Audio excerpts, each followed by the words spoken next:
فيلمنا النهاردة اسمه سيرونا.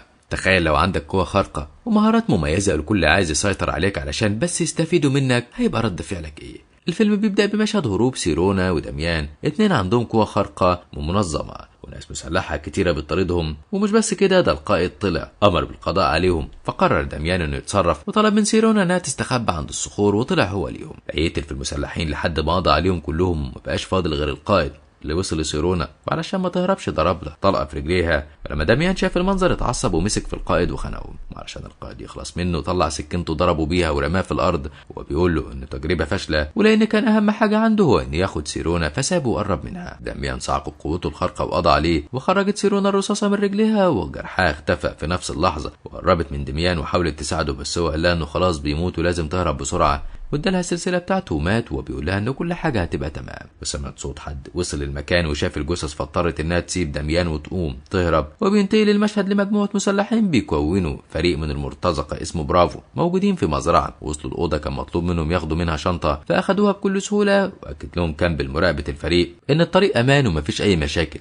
لكن فجاه اتصاب واحد منهم وحوطهم اشخاص مسلحه ثبتوهم في مكانهم، وطلع ده مجرد تدريب وفريق تاني هو اللي كسبهم. لكن ميلر ما تقبلش الموضوع ببساطه، فضل يلوم كامبل وقال لها ان سبب فشله مش هو لوحده اللي ما كانش متقبل الفكره، وشايف ان وجودها معاهم اكبر غلطه. وعلشان ما تتضايقش قال لها قائد الفريق مورو انه هيتكلم معاهم ويفهمهم غلطهم. وكان فريق برافو كله متضايق انهم مش بيتقدموا، بس مورو قال لهم ان لسه قدامهم الوقت اللي هيكسبوا فيه خبره كبيره. وبعد ما خلصوا تدريب راحوا كلهم يقضوا الوقت مع بعض، ولاحظ ميلر ان زميلهم تاك معجب جدا بكامبل، فاتكلم معاه وقال له انها انسانه قاسيه وما تنفعش الارتباط. ودخل القائد مورو قاطع كلامهم واخد كروس اتكلم معاه لوحده وسأله إن كان ليه عيلة. ولما كروس سأله عن السبب قال له إن ليه أخ اسمه ريان متجوز وبرضه كان من المرتزقة، مات في مهمة واختفى من حياتهم، وده خلاه يحس إن الحياة قصيرة ولازم يقضوها مع اللي بيحبوهم. قال له كروس إن ليه ابنه، وبعد ما انفصل عن زوجته بقى كل تفكيره إنه يجمع فلوس كتيرة بسرعة ويتقاعد علشان يقضي اللي فاضل من حياته مع ابنه. فطلع القائد عقد مهمة جديدة بفلوس كتيرة قوي، وقال له إن الاجتماع اللي هيتقال فيه كل التفاصيل بكرة الساعة 8. وتاني يوم قال لهم إن المهمة هي القبض على بنت اسمها سيرونا، اقتحمت منظمة غير حكومية اسمها فالكيري، وسرقت منها سلاح بيولوجي بتهاجم بيه أي حد تقابله،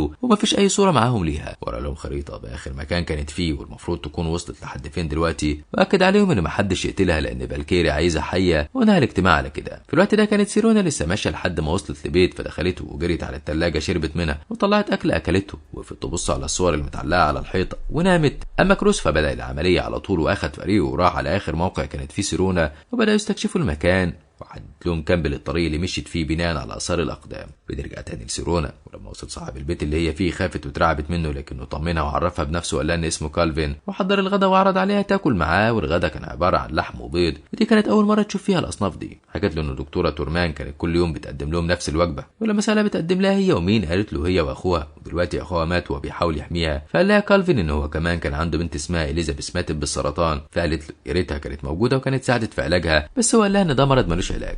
بصت له وقالت له انه غلطان، ومسكت السكينه وجرحت ايديها. وجري كالفين علشان يكتم الدم، بس ملقاش اي دم ولا جرح حتى. وبعد الغداء اخدها وقعد معاها بعيد عن الكل، كان مستغرب ازاي الجرح مش سايب اي اثر خالص. سالها ازاي ده حصل، فقالت له انها ما تعرفش، ففكرها بانها قالت له انها كانت مع دكتوره تورمان، واذا عملت عليها اي تجارب او اختبارات، فقالت له انها كانت بتاخدها لناس وحيوانات مريضه وتخليها تلمسهم علشان يخفوا، وفعلا كان معظمهم حالتهم بتتحسن وقليل منهم بيموت. واستغرب كالفين هم جايبين الناس والحيوانات المصابه منين. قالت له ان اخوها هو السبب في اصابتهم بس ما كانش بيأذيها. وقالت تورمان انهم متوافقين وعلشان كده مالهمش تأثير على بعض. المكان اللي كانوا فيه هو منظمة فالكيري، وكان مكتوب على جدران الاوض بتاعتهم انهم هم اللي هيحددوا مين يعيش ومين يموت، وهي مش عايزه كده خالص، علشان كده اخوها خدها وهرب.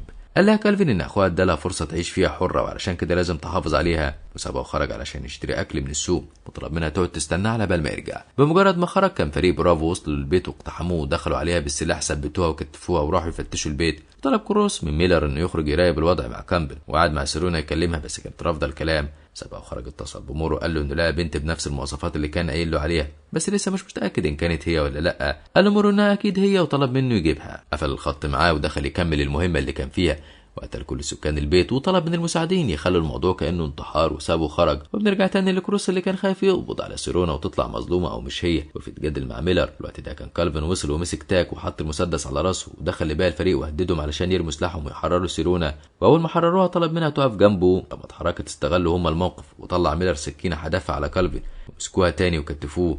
ولما قال لهم ان سيرونا دي مجرد طفله ومش لازم يؤذوها، قالوا له انها ارهابيه وطلبوا منه يقول لهم مكان السلاح البيولوجي اللي هي سرقته. ابتسم وشرح لهم ان اتضحك عليهم ومش هيقدروا يعيشوا بذنب البنت دي لو جرى لها حاجه. انتاج مع سيرونا في اوضه تانية ولقى سلسله دميان وقعت منها، وسألها هو مين، بس هي كانت رافضه تتكلم، فلبسها لها في رقبتها. وجات له كامبل قالت له ان ميلر وكروس بيتخانقوا ولازم يروح لهم، ولما راح لهم لقى ان سبب الخناقه ان كروس اقتنع بكلام كالفين على عكس ميلر اللي كان شايف ان كالفين شريكها ومجرم زيها وبيخدعهم. وبعد ما تاك سمع كلامه مقتنع بكلام كالفين، واخد من سيرونا السلسله اللي مكتوب فيها اسم دميان وكان مكتوب عليها التجربه رقم 29. بس برضه ميلر ما صدقش وقال ان مفيش منظمات بتعمل تجارب على البشر غير في الافلام. قال لهم كروس ان بصفته قائد الفريق لازم يسمعوا كلامه.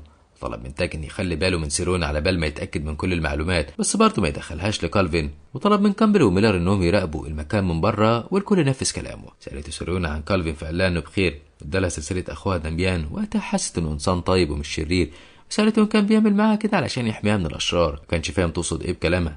قالت له ان الاشرار قتلوا دميان واكيد عايزين يقتلوها هي كمان. قال لها انه يعمل كل اللي في ايده علشان ده ما يحصلهاش، وقعد جنبها وادالها سكينه وطلب منها تستخدمها وتدافع بيها عن نفسها لو الاشرار ظهروا لها تاني. قال لها انه هيعلمها حاجات تانية كمان. وكان كروس بره الاوضه بيقول له ميرر انه يستبعدوا عن المهمه، فجات له رساله من كامبل بلغته انه كل حاجه تمام وكان القائد مورو وصل.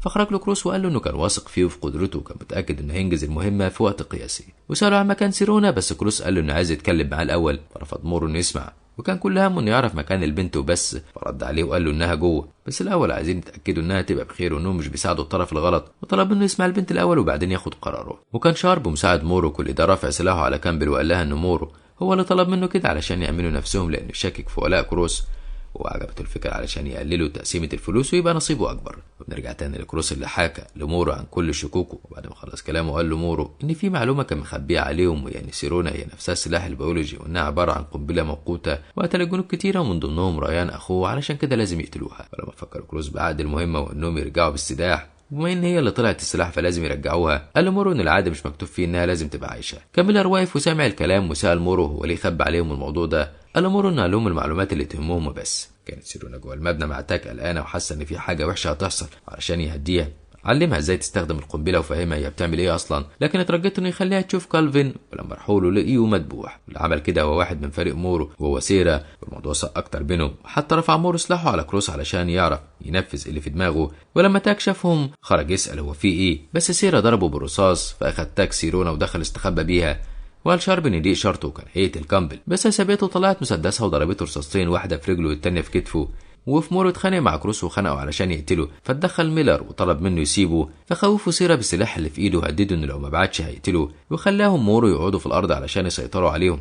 وطلب من كروس انه يبلغه ناوي يعمل ايه، بس الرد جاله من كامبل برصاصه في راسه ورصاصه في راس سيرا كمان، وده بعد ما قتلت شارب. ودخلوا كلهم علشان يطمنوا على تاك، فلقوا سيرونا خرجت الرصاصه من جسمه وعالجته. حكوا له على اللي حصل مع مورو والباقيين، وما كانش فاهم ازاي الجرح اللي في كتفه ملوش اي اثر. ساب كروس لكامبل تفهمه كل حاجه، وراح لسيرونا شكرها انها انقذت حياه زميلهم، ونادى عليه ميلر وخرج مع الباقيين وقال لهم انهم دلوقتي محتاجين لخطه تخرجهم من كل الفوضى دي. قال كامبل انهم محتاجين يعرفوا كل حاجه عن فالكيري وعن سيرونا الاول، فخرجت لهم سيرونا وكانت سامعاهم وقالت لهم انها مستعده تجاوب على كل الاسئله. حكت لهم عليها وعلى اخوها دميان. وبعد ما خلص الكلام خرج تاك علشان يدخل الجثث، فسمعوا صوت صراخه. ولما خرجوا ما لقوش جثه مورو، لكن لقوا جثه شخص تاني. ولما سالوا تاك لقوه مفزوع لان وش مورو اتغير لواحد تاني. ما كانوش مصدقينه لحد ما سيرونا قالت لهم ان ده كودي زميلها في المنظمه وقوته الخارقه هي تغيير الاشكال، وطلع مورو هو كمان كان في فالكيري معاها. وبعدها قرروا انهم يمشوا في طريق الغابه وسمعوا صوت حد بيصرخ. ولما اتجهوا لمكان الصوت لقوا ناس مصابه. ولما سيرونا قربت منهم علشان تساعدهم ظهر مورو وحط المسدس على راسها، وظهرت قوات حوطت فريق برافو وطلبوا منهم يرموا سلاحهم. واضطر الفريق كله انه يسمع الكلام، بس حاولوا يقنعوا مورو انه ما يقتلش سيرونا لانها بتساعد الناس وبتعالجهم ومش لازم يبقى جزاءها هو الاعدام. وقالت له كامبل انها ممكن تنقذ حياه ناس كتيره، بس مورو قال لهم ان لولا هروبها هي واخوها ما كانش زمان اخوه مات، وضربها بمسدسه. انتبه للباقيين وقال لهم انه زعلان انه هيقتلهم بايده لانه كان بيعتبرهم زي عيلته ولسه هيضربهم. كانت سيرونا استخدمت السكينه اللي اداها لها تاك وجرحته وطلعت تجري، فضرب الحراس رصاصهم في كل مكان، فجري فريق برافو استخبوا. وراح كروس ورا مورو اللي طارت سيرونا وحاول ضربه، بس مورو كان قوي بشكل مش طبيعي، وضربه واحده منه كانت بتطير كروس. وقال له كروس ان قبل ما يموته هيقول له على السر اللي خلاه بالقوه دي، وانه تواصل مع فالكيري واتفق معاهم على نقل قدرات ليه، واخد قدره دميان اخوها وخلاهم يبعتوا له كودي اللي كان بيكره سيرونا، وخلاه يغير شكله ليه ويحاول يقتلها.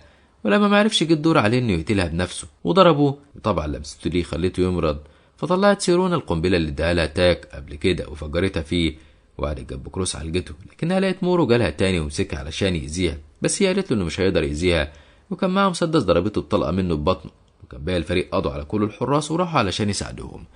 دي سيرونا ماسكه المسدس وموجهاه على مورو وقالت له انها مش هتبقى ضحية تاني وقتلته، وبكده يبقى خلص الكابوس. ومشوا كلهم وغيروا اسمائهم وعاشوا في بيت ايجار بعيد، وده على بال ما وصلوا لكل المعلومات عن دكتورة تورمان، وراح لها كروس وميلر فحذرتهم من سيرونا، قالت لهم انهم لو فضلوا مخبيين هيبقوا هم اهدافها وهتبعت حد يقضي عليهم، فتحداها كروس وقال لها انهم هيبقوا مستعدين ليها. بس لما رجعوا للبيت كان ميلر متضايق من فكرة انه يكمل حياته مستخبي، وجت سيرونا وقفت معاهم بس سابتهم وطلعت لأوضتها لأنها حست بالتعب، ولما طلعت ترتاح لقيت تعبها زاد وطلع كلام تورمان صح وتحولت لشكل مخيف. بس تفتكروا بقى تتحول لوحش ولا الخير اللي عملوه معاها هيخليها تفضل طيبة؟ اكتبوا لنا في الكومنتات توقعاتكم، ولو عجبكم الفيديو ما تنسوش دعمنا باللايك والشير للفيديو، وما تنسوش الاشتراك في القناة وتفعيل الجرس علشان يوصلكوا اشعار بكل جديد بنعمله.